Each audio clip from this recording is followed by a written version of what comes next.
and sisters, my name is John Nichols, and I stand before you as a proud Wisconsin progressive.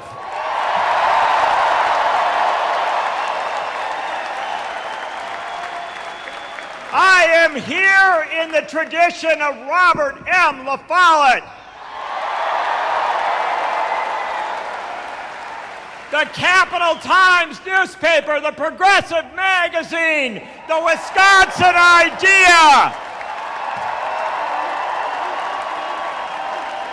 and the Wisconsin Uprising of 2011.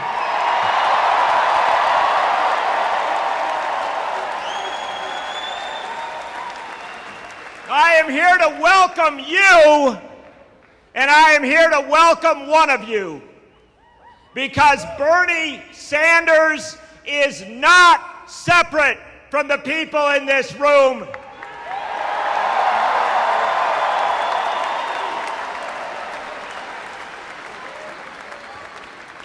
I'm not here to make any endorsements or deliver any grand statements about what you should do in 2016. That's not what the Wisconsin Progressive Movement was ever about. The Wisconsin Progressive Movement was about citizens gathering in church halls and schools and union halls and deciding the issues that mattered for them.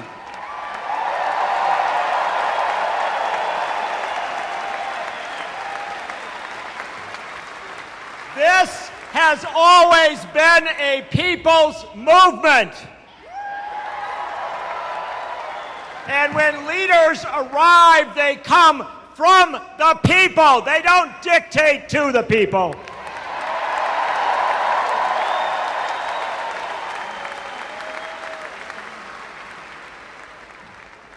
I'm serious when I say I'm not here to tell you what to do. You don't need someone to come up and tell you what to do. You don't need someone to come up and tell you what to think about the presidential race. Senator Bernie Sanders will be here in a moment to make his case.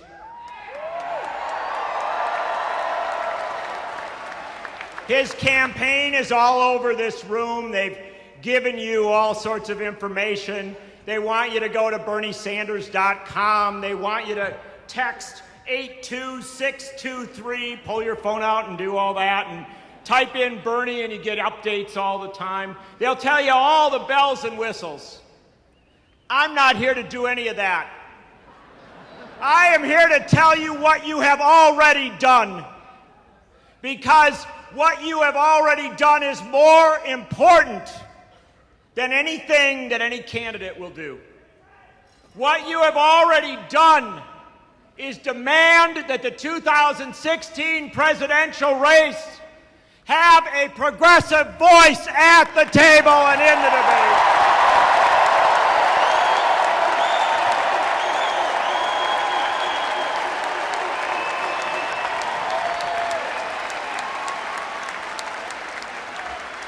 And you demanded that it be someone who came from you, someone who you knew.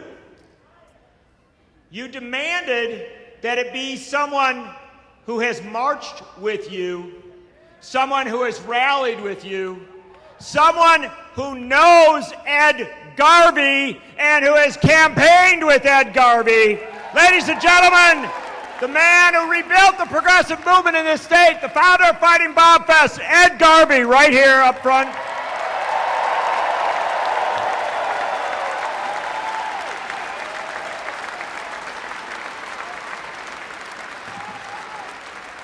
Right in front of him, 2 rows up, the mayor of Madison, Paul Soglin, right here with us tonight.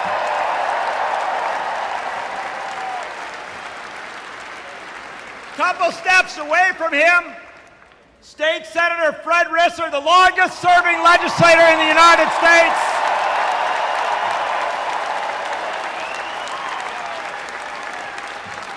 State Representatives Therese Berceau and and Melissa Sargent, and a dozen others I can't even pick out here.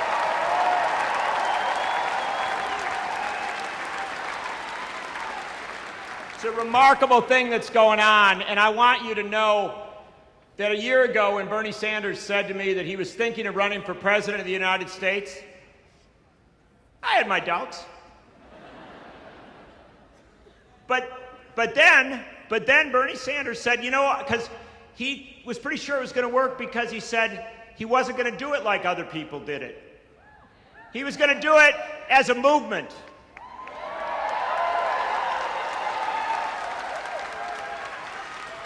Bernie Sanders didn't make anything.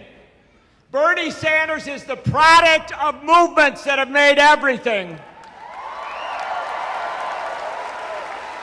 People demanded a candidate who would stand up absolutely and unapologetically for organized labor.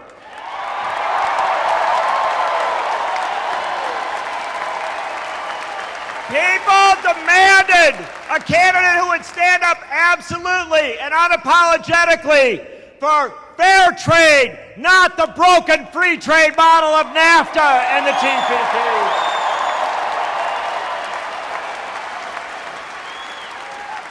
People demanded a candidate who would vote against wars and against the Patriot Act.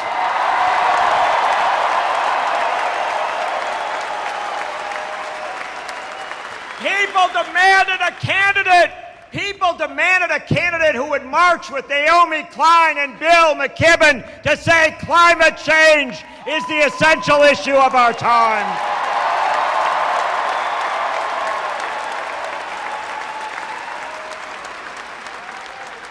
And people demanded that finally, 100 years on, we would get another candidate who would say as boldly as Robert M. La Follette did, that this fight is not about parties and partisanship and ideology.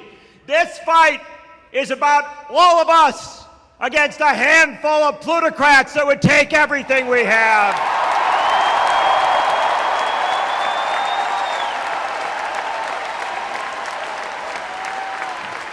Brothers and sisters, Wisconsin progressives, you demanded a candidate who spoke your language. And ladies and gentlemen, brothers and sisters, please welcome Senator Bernie Sanders.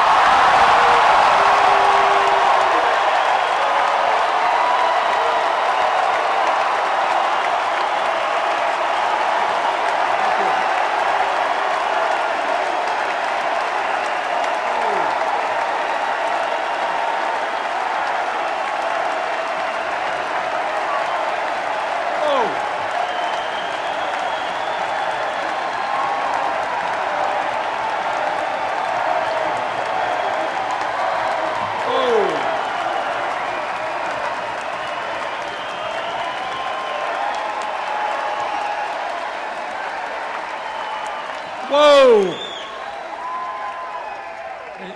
In case you haven't noticed, there are a lot of people here.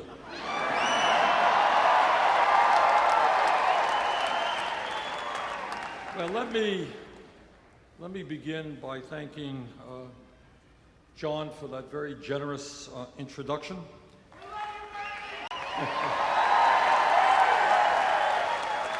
And let me thank my dear friends Ed and Betty Garvey for all the work they've done for Wisconsin and this country for so many years.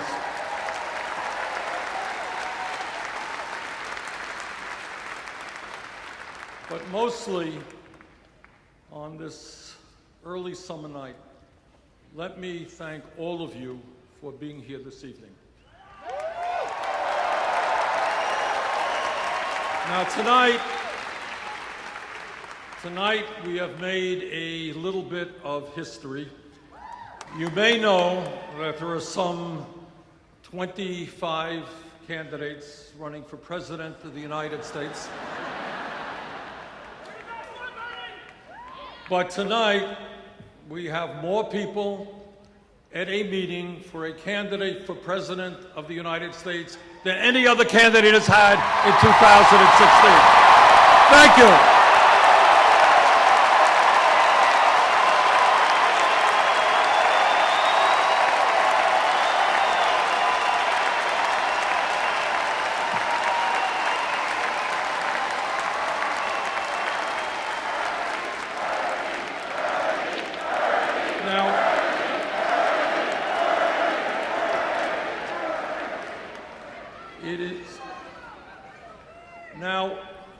I was shown something yesterday. Apparently, the Wisconsin Republican Party has welcomed me into the state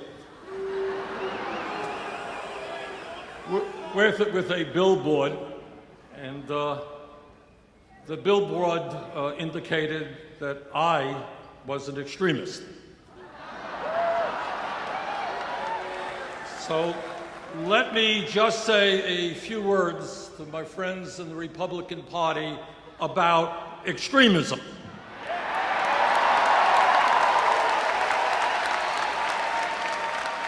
When you deny the right of workers to come together in collective bargaining, that's extremism.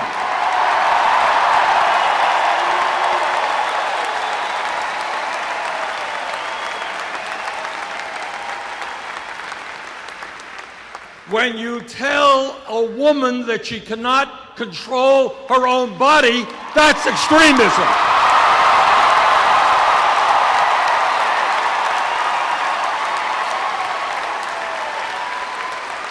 When you think a woman is a child and can't purchase a contraceptive, that is extremism.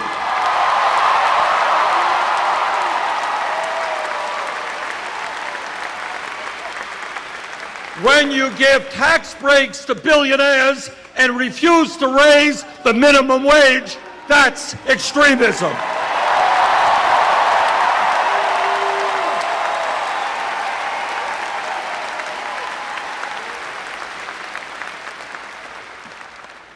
But our views, which represent, in fact, the vast majority of the American people, are a little bit different. We believe that the time has come when people in Wisconsin, Vermont, and all over this country create a political movement which says to the billionaire class, you can't have it all.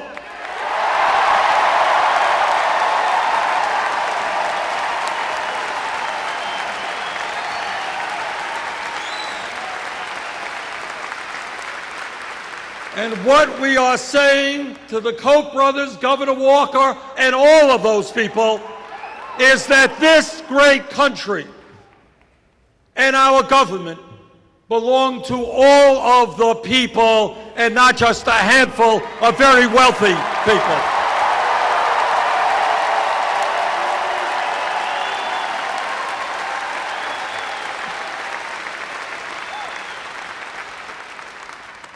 Now, the truth of the matter is that politics in a democratic society should not be complicated. What politics should simply be about is people coming together, taking a hard look at the problems that we face, listen to different ideas, and then go about solving those problems.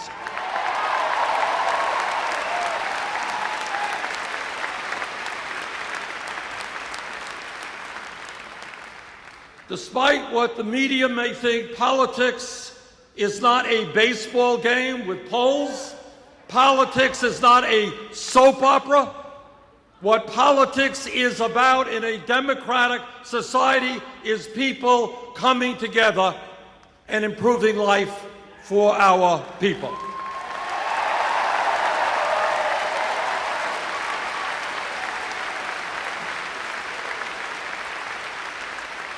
And today I want to touch on some of the major issues that are facing our people and talk to you about some ideas as to how we can address those problems. But the first point that I want to make, and John Nichols has already made it, and let me be very clear about this. This campaign is not about Bernie Sanders. It is not about Hillary Clinton. It is not about anybody else. It is about you.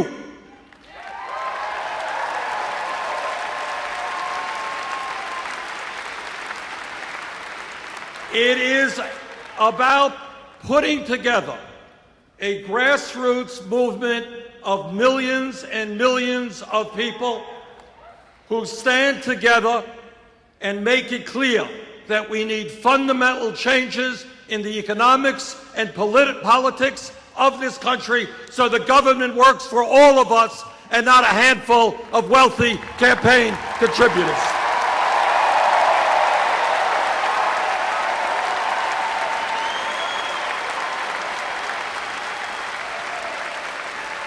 And let me also tell you that in order to win this election, it goes without saying that we need a strong grassroots movement, an unprecedented grassroots movement. But let me say this to you also, and this is something that no other candidate will tell you, and that is that nobody in the White House, no matter how good he or she may be, can address the major issues facing working families and the middle class without an active, politically conscious grassroots movement.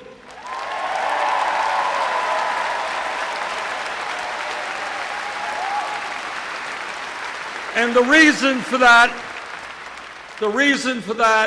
is not complicated. It is that the big money interests, Wall Street, corporate America, all of these guys have so much power that no president can defeat them unless there is an organized grassroots movement making them an offer they can't refuse.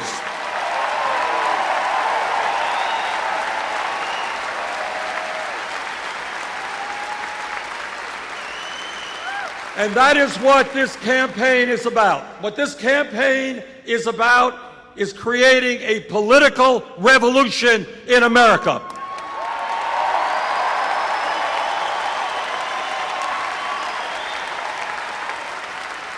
A revolution which takes on the greed of Wall Street and corporate America. A revolution which takes on the reality that the Republican Party is essentially owned by big money interests, and too many Democrats are owned by big money interests.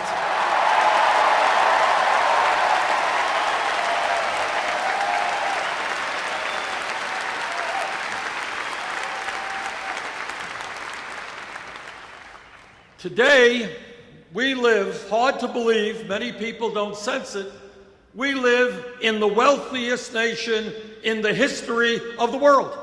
That's where we are today. But most people in this country don't sense that, don't feel that, because almost all of the wealth is being held in the hands of a very few.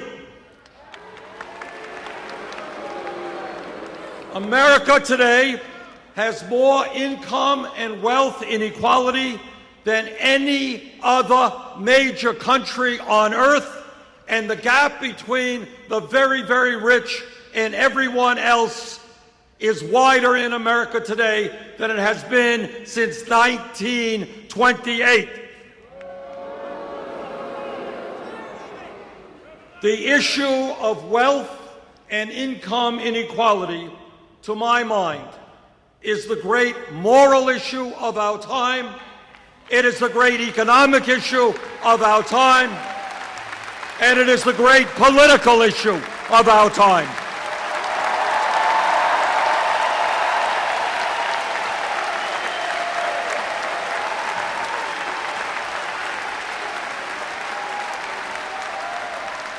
Let me be as clear as I can be. There is something profoundly wrong when today the top 1/10 of 1% own almost as much wealth as the bottom 90%. There is something profoundly wrong when today 58% of all new income is going to the top 1%. There is something profoundly wrong when in recent years we have seen a proliferation of millionaires and billionaires at the same exact time as millions of Americans are working longer hours for lower wages, and we have by far the highest rate of childhood poverty of any major industrialized country. There is something profoundly wrong when one family, the Walton family of Walmart, owns more wealth than the bottom 130 million Americans. This grotesque level of inequality is immoral, it is bad economics, it is unsustainable, and it is not what the United States of America is supposed to be about.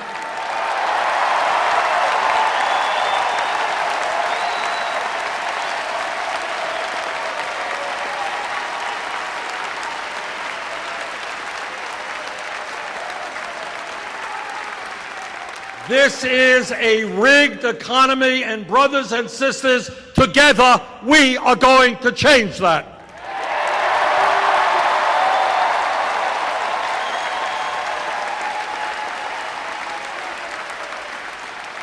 This campaign is sending a message loud and clear to the billionaire class, and that is, you can't get tax breaks when children in America go hungry.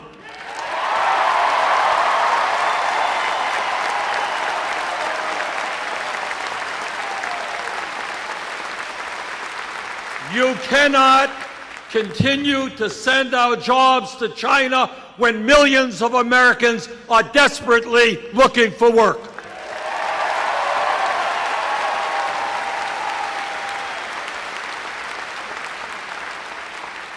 You can't hide your profits in the Cayman Islands and in other tax havens while we have so many unmet needs in America. You're going to have to start paying.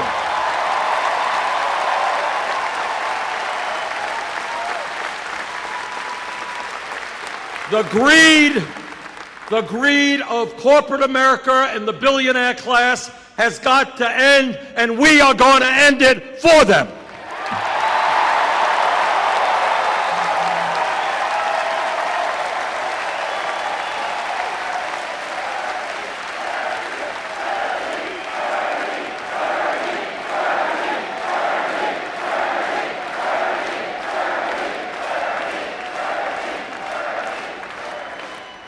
But the issue of our economy is not just income and wealth inequality. The issue of what's going on in our economy deals with the tragic reality that for the last 40 years, the great middle class of America, once the envy of the entire world, has been disappearing, despite exploding technology, so that every worker in America is significantly more productive than those who came before. Median family income is almost $5,000 less today than it was in 1999. In my state of Vermont, and I'm sure that it is true here in Wisconsin, we have workers not working at one job, not working at two jobs, but sometimes working at 3 or 4 jobs at abysmally low wages in order to cobble together an income and some health care. That is not the American economy that we will accept.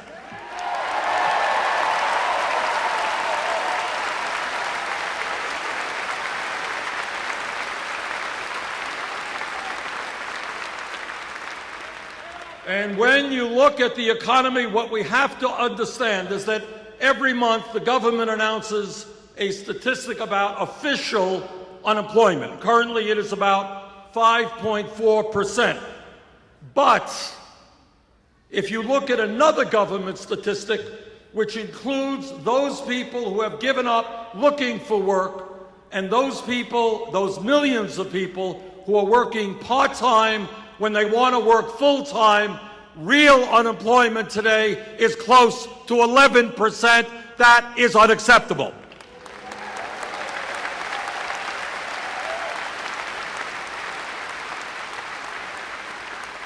And let me touch on an issue that is widely ignored. Almost nobody talks about it. And that while real unemployment is close to 11%, youth unemployment has reached tragic proportions. Today in America, for those young people 17 to 20, those kids who have graduated high school or have dropped out of high school, if they are white, youth unemployment is 33%. If they are Hispanic, youth unemployment is 36%. If they are African American, youth unemployment is 51%.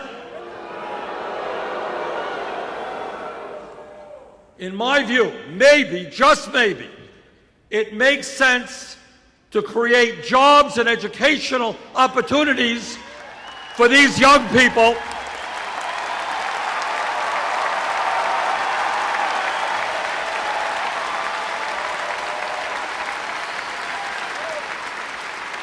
Maybe we should create jobs and educational opportunities rather than more and more incarceration and more jails.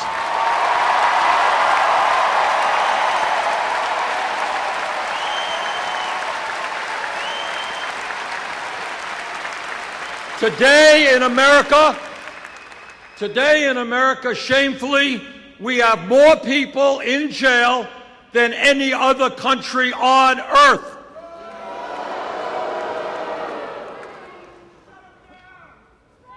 So our job, in fact, is to create a new criminal justice system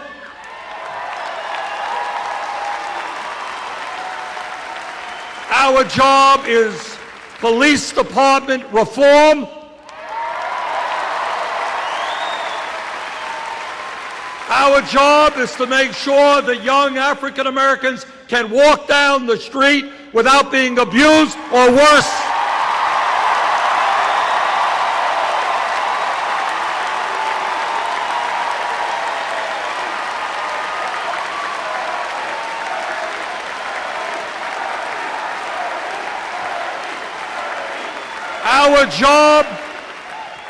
Our job is to have the best educated population in the world, not the country with the most people in jail.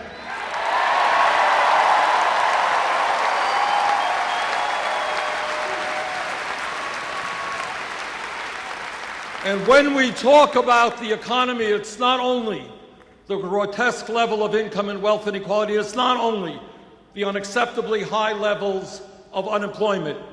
When we talk about the economy today, we have got to understand that tens of millions of Americans are working in wages which are totally inadequate.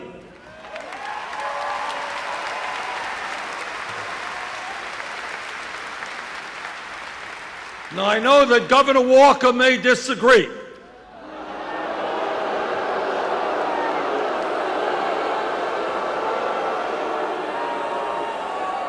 But to my mind, the federal minimum wage of $7.25 an hour is a starvation wage which must be raised.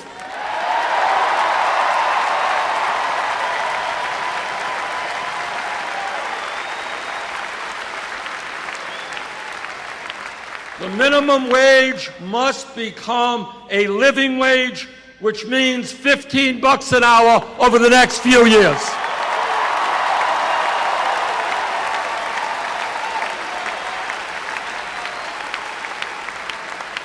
Now, I don't think it is a terribly radical idea to say that in America, if somebody works 40 hours a week, that that person should not be living in poverty.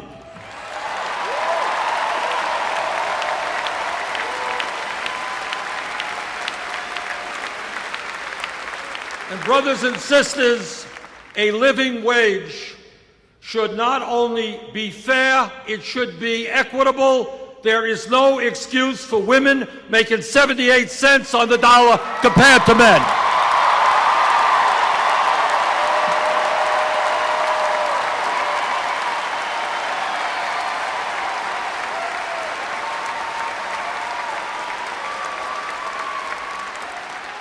And let me congratulate President Obama for doing something that is long overdue and making sure that millions of working people finally get time and a half when they're working 50 or 60 hours a week.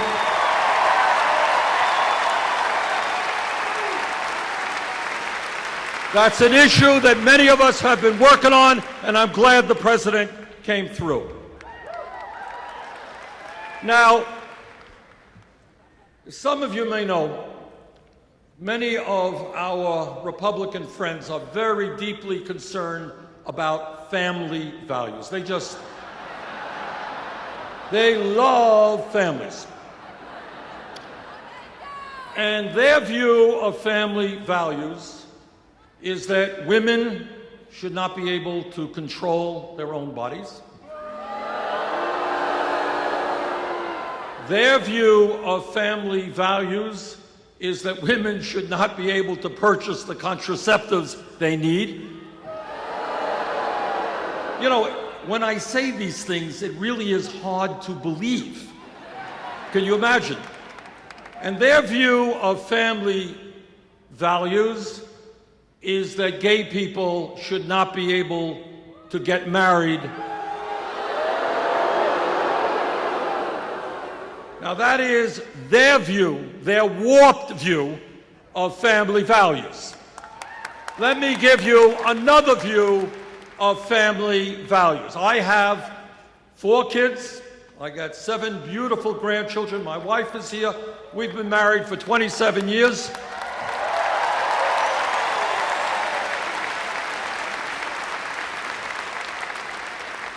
I believe, and you believe, in the importance of family. And that is why, because we believe in real family values, the United States must end the international embarrassment of being the only major country on earth that does not guarantee workers paid medical and family leave,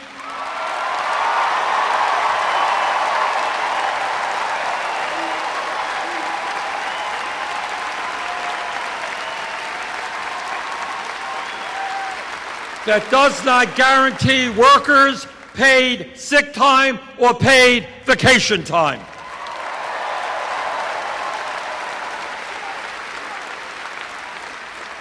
So let me talk a little bit about family values. Today in Wisconsin or in Vermont, a woman is having a baby. One of the most meaningful and important moments in her life. Father is standing right beside her. But because that family does not have a lot of money, that woman will be forced to go back to work in a week or 7 or 8 days. That is not a family value.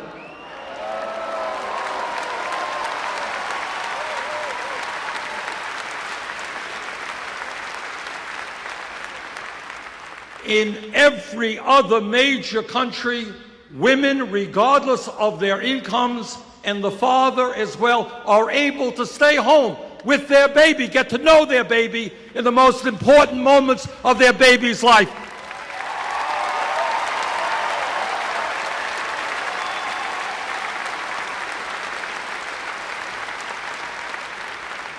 That is a family value, and that is why I will fight for 12 weeks of paid family and medical leave.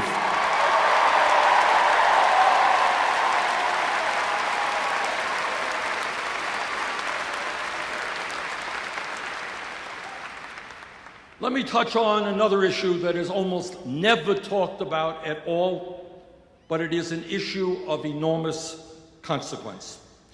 And that is, as a result of the collapse of the American middle class, what we are seeing is people in our country working incredibly long hours. Incredibly long. I go around the country and I look in the eyes of people. They are tired, they're exhausted, they are stressed out because they are working and working and working. I'll tell you briefly a story. A couple of years ago, outside a grocery store in Burlington, Vermont, I met a woman. And she came up to me and she said, you know, Bernie, my husband and I have one kid, but we would like to have more kids. But I'm working 3 jobs, he's working 2 jobs, and we do not believe that we can be the parents we should be. So we're putting off having more kids. That story is being told all over America. Today, the American people are working longer hours than the people of any other major country on earth. The Japanese are very hardworking people. We work 137 hours a year more than the Japanese. We work 260 more hours a year than the British, and we work almost 500 hours a year more than our good friends in France. What can we say about the French? Now here's the point, and I say this in order to put where we are today in a broader context. When we were kids in school and we read history textbooks, we saw pictures in those books of workers out on the streets demonstrating 100 years ago, 1910, 1912, 1914. And those workers held up these big banners and the signs. And you know what those signs said? They said, we want a 40-hour work week. What they said is we are not beasts of burden. We want time with our families. We want time for education. We need time for leisure. That was 100 years ago. Today, unbelievably, 85% of working men and 66% of working women work more than 40 hours a week. 100 years have come and gone, and we have lost ground. Now, at the very least, what the United States must do, and I will do as president, is to make sure that every family in this country gets at least 2 weeks off of paid vacation.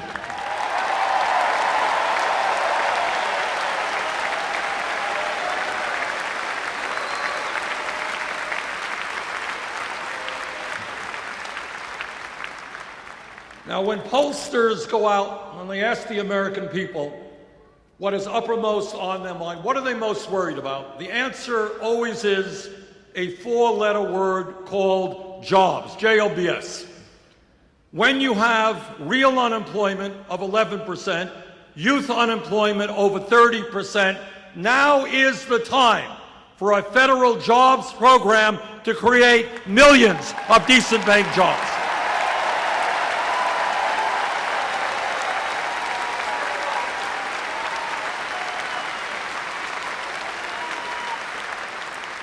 In virtually every state in this country, our infrastructure, our roads, our bridges, water systems, wastewater plants, our rail system, our levees, and our dams need an enormous amount of work. Now is the time to invest in rebuilding our crumbling infrastructure. A $1 trillion...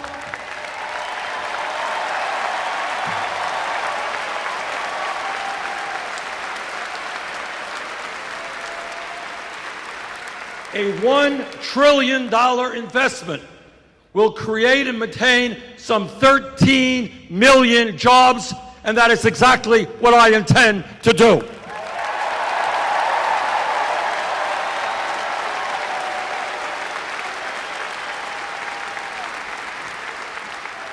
But when we talk about jobs, it's not just the need to create millions of decent-paying jobs. It is the necessity to end job loss as a result of disastrous trade policies.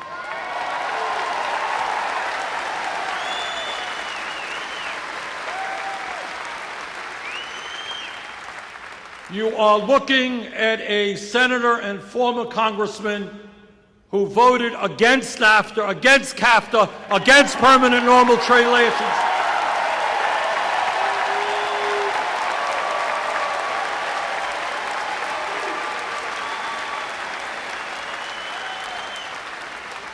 And I will do everything that I can to defeat this disastrous TPP.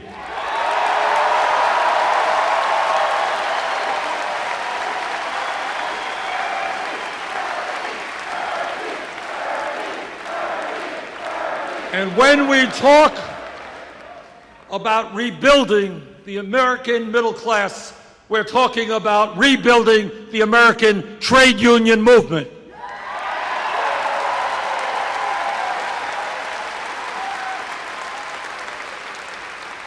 There are millions of workers who would like to join unions today but are unable to do so because of illegal actions on the part of their employers.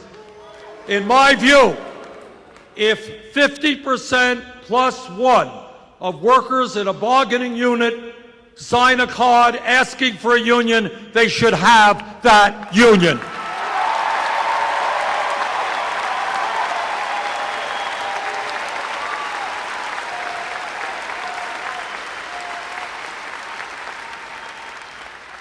And when we talk about greed, when we talk about recklessness, when we talk about illegal behavior, these are just another word, another phrase to describe Wall Street. In my view, and this is a hugely important issue for the future of our economy, it is time to break up the largest financial institutions in this country.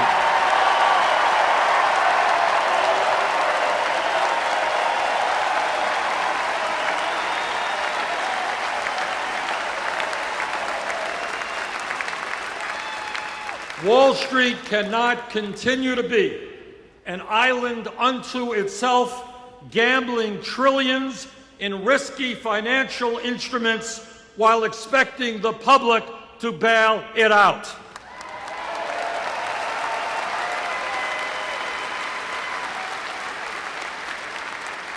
In my view, and we've introduced legislation to deal with this, if a bank is too big to fail, it is too big to exist.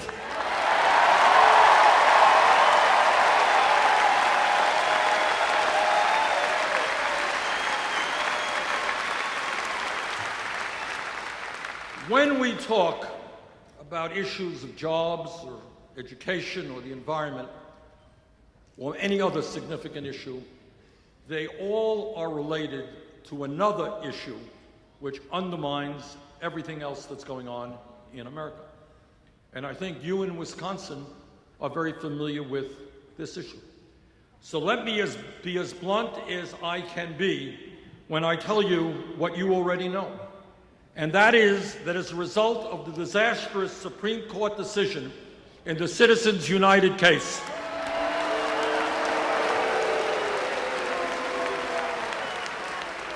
the American political system has been totally corrupted, and the foundations of American democracy are being undermined.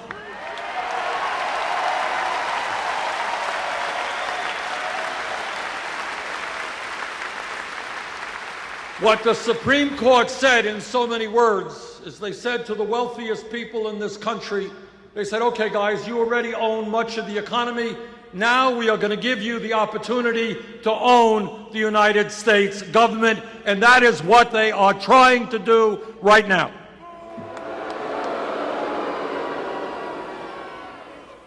Let me be as clear as I can be, and that is that as President of the United States, I will not nominate any justice to the Supreme Court who has not made it crystal clear that he or she will vote and work to overturn this disastrous Citizens United decision.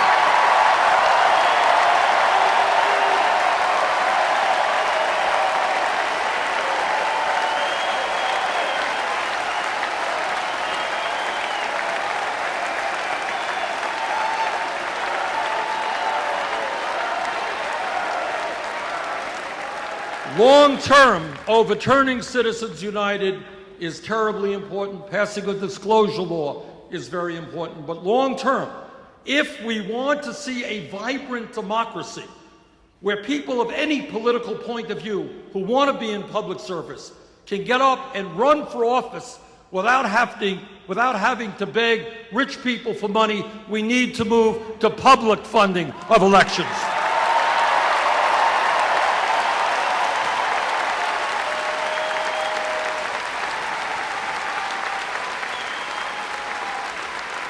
Let me give you an example.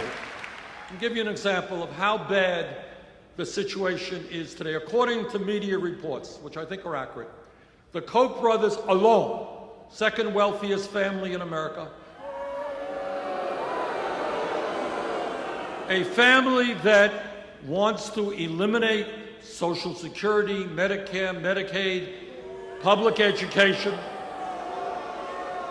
and virtually every piece of legislation passed since the 1930s which protect working families. This one family will be spending in this election cycle close to $1 billion.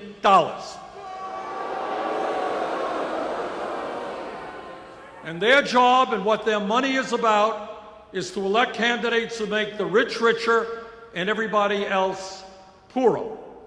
But when you have one family spending close to $1 billion, which is more money than either the Democratic Party or the Republican Party will spend, this is not democracy, this is oligarchy, and we have got to end that.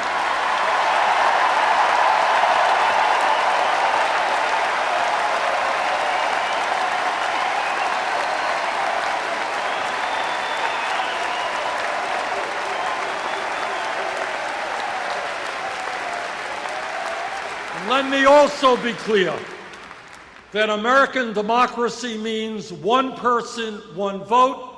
American democracy means that we try to have the highest voter turnout in the world. American democracy does not mean voter suppression or the gerrymandering of districts.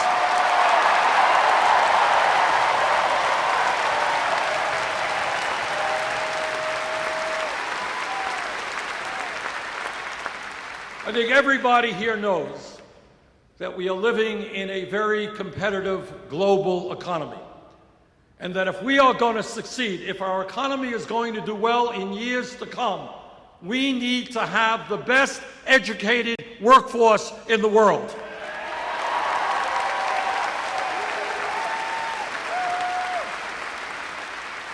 To my mind, it is basically insane, and I use that word advisedly, and counterproductive to the future of this country when we have today hundreds of thousands of bright, young, qualified people who want to get a higher education, they want to go to college, but they are locked out because their families don't have enough money.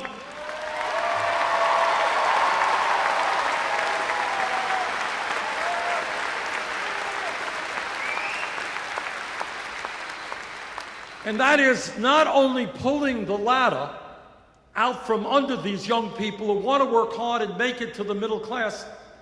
It is not the way you create a growing and vibrant economy when we need doctors and scientists and nurses and teachers and all kinds of well-educated workers. But the issue goes beyond the high cost of college and people not being able to get into college.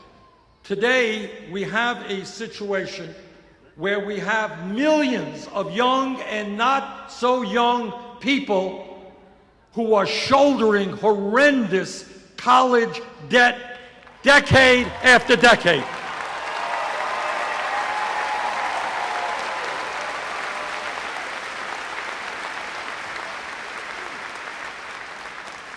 A year or so ago, I met with some folks, and there was a young woman there whose dream it had been to go to medical school and practice primary care for low-income people, exactly the kind of physicians that we need. And that's what she did.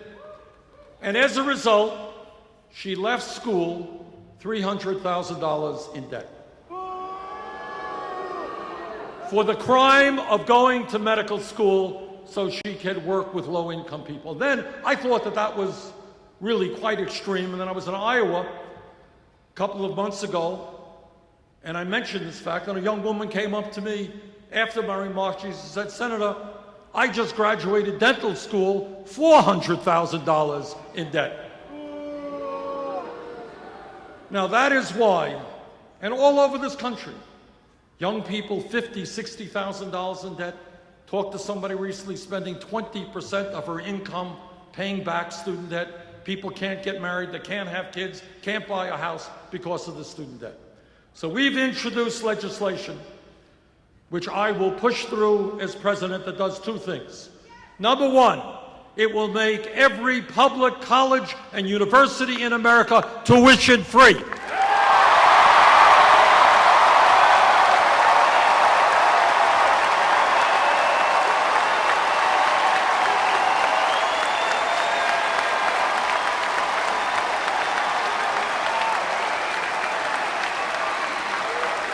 And I want you to know, the importance of that concept is not just for kids in the 11th or 12th grade who want to go to college. The importance of that concept is that it will resonate with kids in the 5th grade and the 6th grade. Right now, all over America, there are young kids who may not know it intellectually, but they know it emotionally. Their parents didn't go to college. The kids in their neighborhood don't go to college. Why should they study hard? Why should they do their homework if they're not going to be able to get a higher education or make it into the middle class? That's wrong.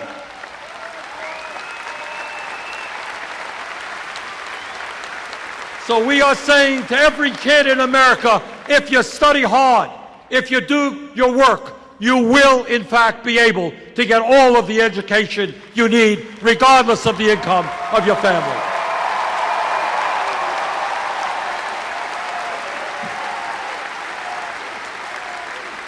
And when we talk about student debt, it is absolutely unconscionable that we have folks today who are paying interest rates of 8, 9, 10% on student debt, which they are stuck with for decades, yet they can go out and refinance their home for 2 or 3%. So what we've got to do is allow people with student debt to refinance. We've got to get the government out of the business of profiteering off of student debt as well.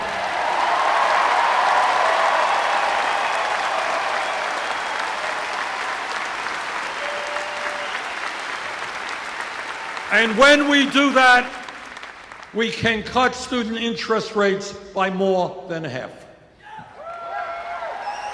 Now, when we talk about the major issues facing not only our country, but the world, it is absolutely essential that we talk about our responsibilities as human beings, as adults, as parents, and understand that there is nothing more important than leaving this planet in a way that is habitable for our kids and our grandchildren.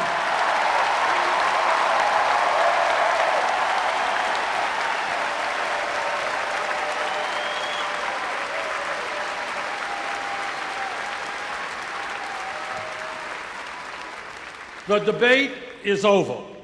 The scientific community has spoken in a virtually unanimous voice. Climate change is real. Climate change is caused by human activity, and it is already causing devastating problems all over our country and all over the world.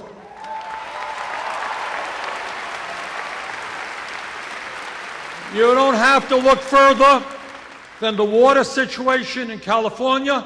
You don't have to look further than what's going on in Pakistan, where people are dying from an unprecedented heat wave.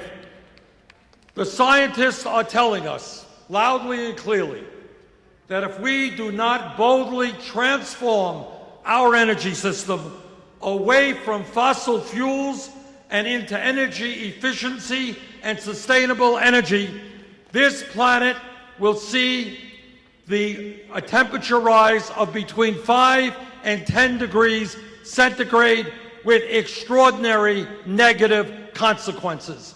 What that means is more drought, more floods, more extreme weather disturbances, more acidification of the ocean, more rising sea levels.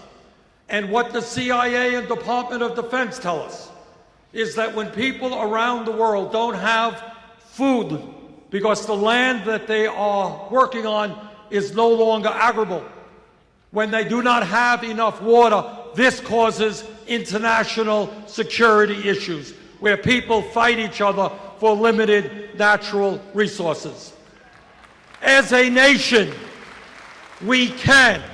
As a nation, we must lead the entire world in transforming our energy system away from fossil fuels.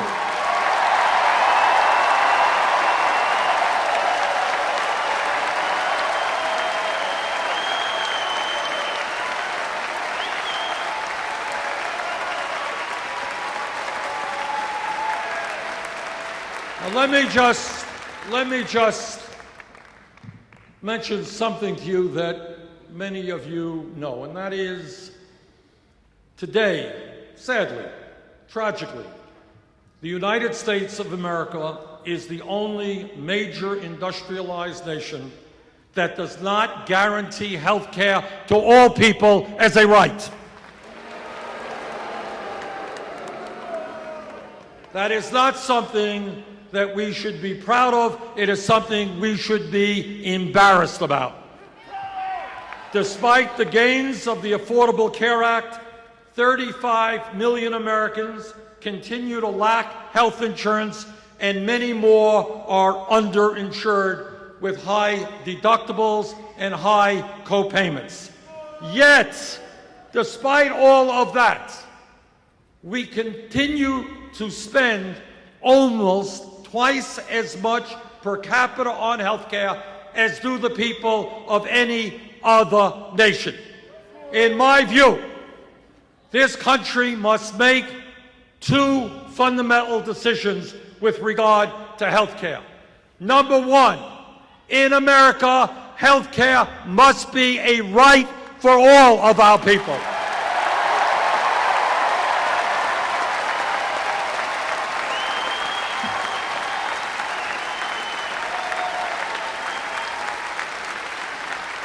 And the number two, if we are going to provide health care to all of our people in a cost-effective way, if we're going to take the burden of health care off the backs of small businesses, we need to move to a Medicare for all single-payer system.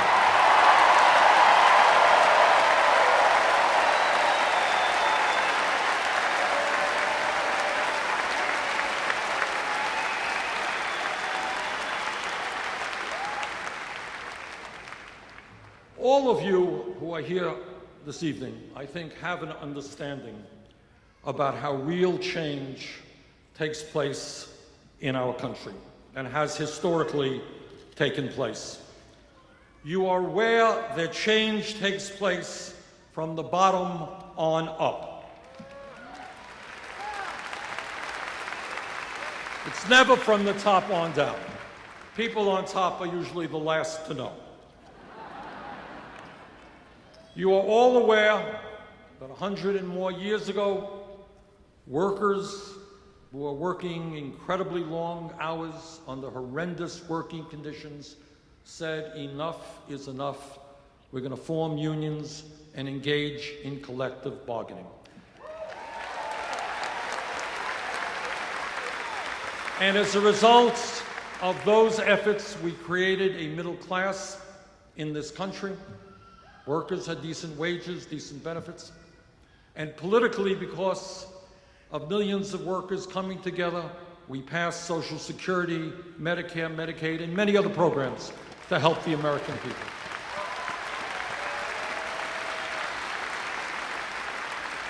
Because people came together. All of you are aware of the tragic history of racism in America. But for a very long time, African Americans and their white allies came together, and they struggled, and they stood up for justice, and they stood up to lynching, and they stood up to segregation, and they stood up to a situation where African Americans couldn't even vote in America.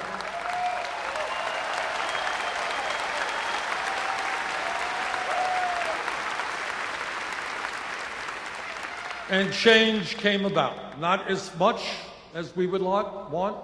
We know that we still have racism in America, but as a nation, we should be proud of the fact that in 2008, we elected the first African American to be President of the United States. No small thing.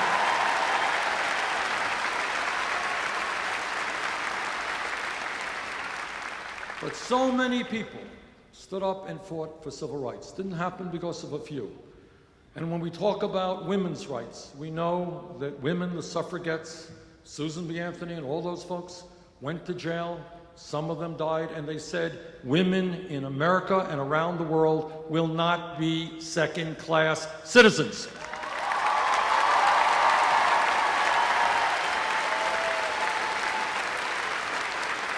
And that struggle continues to exist today. And then, in more recent history, we have seen gay people saying, we will not be discriminated against anymore.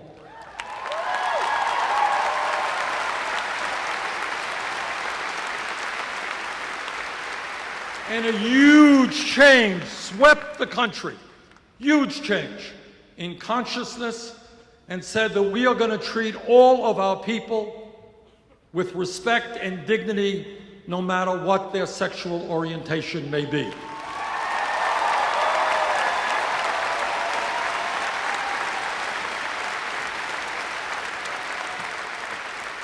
And last week, a very conservative Supreme Court finally made gay marriage legal in 50 states.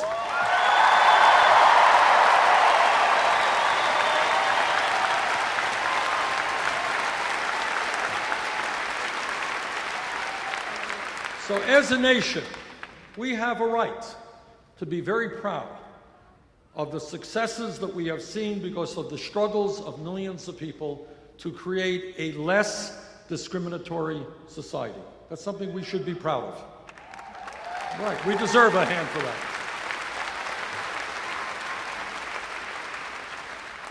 But there is one struggle in which not only have we not succeeded, but in which we are losing ground, and that is the fundamental struggle for economic justice.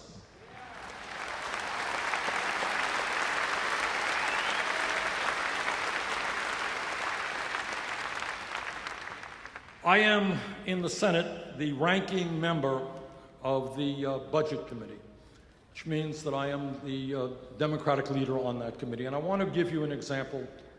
And I want to speak now not just to the people in this room, but to working class and middle class Republicans in the state of Wisconsin. Because I want you to know what many people do not know. I want you to know what your party, Republican Party, is doing in Washington, D.C. This is what the Republican budget did.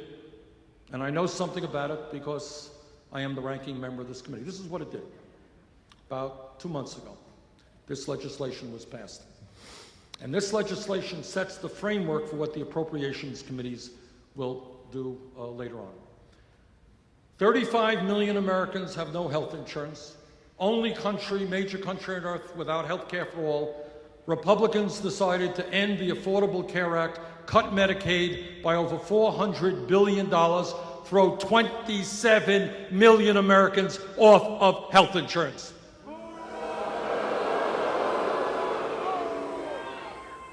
At a time when the middle class is struggling to send their kids to college, Republican budget over a 10-year period cut $90 billion from the Pell Grant program.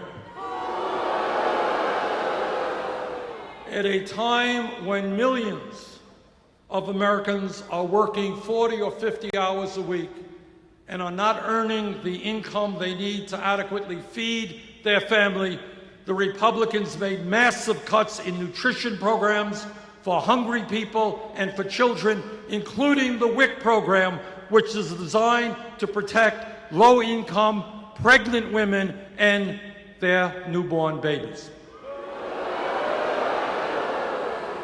And then, after making massive cuts in healthcare, education, nutrition, and many, many other programs that working families depend upon, the Republicans decided to give over $200 billion in tax breaks to the top 0.2%.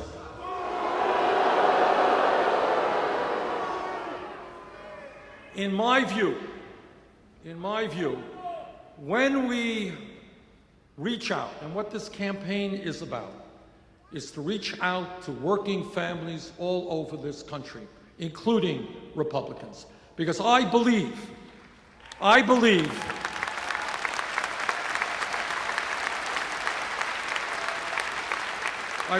that the Koch brothers and the Republican leadership in Washington has gotten away with murder for too many years. What they have done is try to divide our country up. Black versus white, native-born versus immigrant, gay versus straight. And what they have done is try to divide us. Our job is to bring people together around a progressive agenda that works for all of us.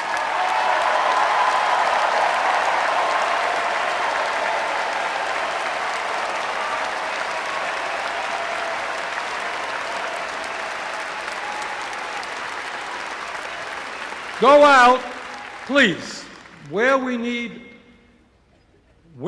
most help, not just in winning this election, but in transforming America, is to create a process by which people stop voting against their own best interest.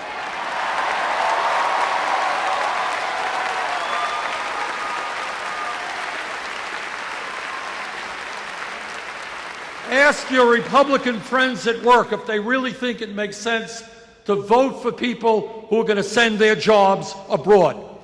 Vote for people who will not raise the minimum wage. Vote for people who take health care away from their own children. And when we are successful in bringing our people, middle-class working people together, we will transform America.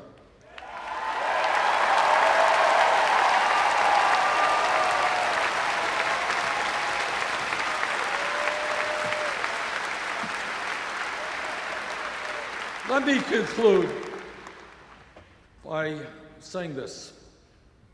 If anything, what I would like to ask of you is please think big, not small. In Washington, the debate is often about whether we cut education by 2% or 6%, whether we throw this many people off of health care or that many, whether we give corporations this much of a tax break or that much of a tax break. That's not the worldview that we should have. Our vision should be that in the wealthiest country in the history of the world, there is nothing that we cannot accomplish.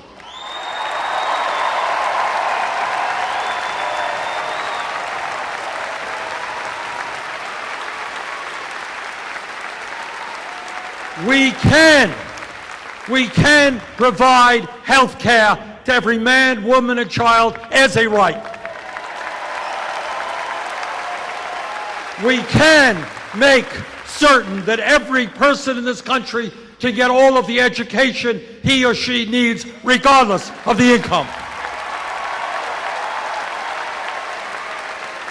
We can create millions of decent paying jobs. We can have the best child care system in the world.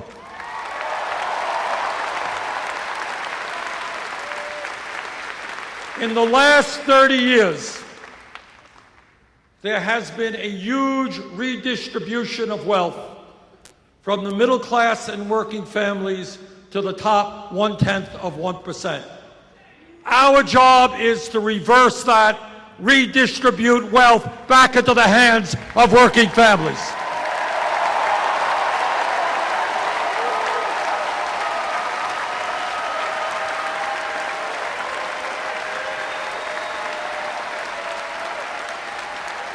Now, in terms of this campaign, I am more than aware that my opponents will be able to outspend us. They have billionaire backers, they have super PACs, they have a lot of millionaire friends.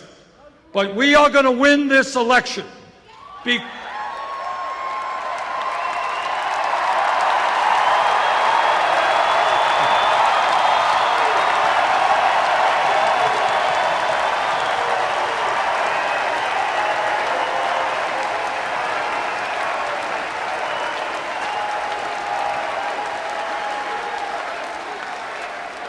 are going to win this election because if we do our job well, if we develop the grassroots national movement that I know we can, at the end of the day, they may have the money, but we have the people, and when the people stand together, we can win. Thank you all very much.